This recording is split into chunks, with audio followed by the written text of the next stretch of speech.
خواندن یک مهارت اساسی است که نقش مهمی در زندگی ما دارد. بیایید بررسی کنیم که چرا خواندن مهم است و چگونه به ما کمک می‌کند. مناسب است کشف جهان. خواندن درب را برای یادگیری در مورد همه چیز باز می‌کند. این به ما اجازه می‌دهد تا ایده‌ها، فرهنگ‌ها و دیدگاه‌های جدید را کشف کنیم.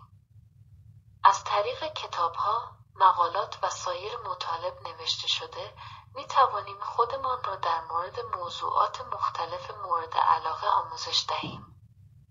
توسعه تخیل و خلاقیت برخلاف رسانه‌های بصری مانند تلویزیون یا فیلم، خواندن نیاز به ذهن ما برای کار دارد. ما صحنه‌ها، شخصیت‌ها و تنظیمات را بر اساس کلمات موجود در صفحه تصور می‌کنیم. این فرایند خلاقیت و تخیل ما را افزایش می‌دهد، زیرا ما به طور فعال در ساخت تصاویر ذهنی شرکت می‌کنیم. بهبود واژگان و ارتباطات، خواندن ما را در معرض طیف گسترده‌ای از کلمات و عبارات قرار می‌دهد. خواندن منظم به گسترش واژگان ما کمک می‌کند. واژگان غنی به مهارت‌های ارتباطی بهتر هم در نوشتن و هم در صحبت کردن کمک می‌کند. ایجاد تصویر خود و مهارت‌های اجتماعی، قرار گرفتن در معرض تجربیات مثبت. خواندن می‌تواند عزت نفس و تصویر خود کودک را تقویت کند.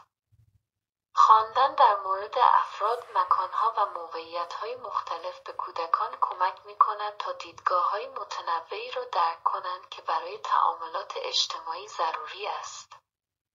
افزایش تمرکز و کاهش استرس. هنگامی که ما می‌خوانیم، توجه ما به طور کامل بر روی متن متمرکز است. این تمرکز حافظه و درک را بهبود می‌بخشد.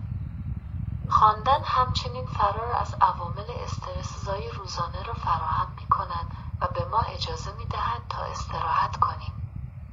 به طور خلاصه، خواندن نه تنها یک مهارت عملی است، بلکه دروازه‌ای برای دانش، خلاقیت و رشد شخصی است.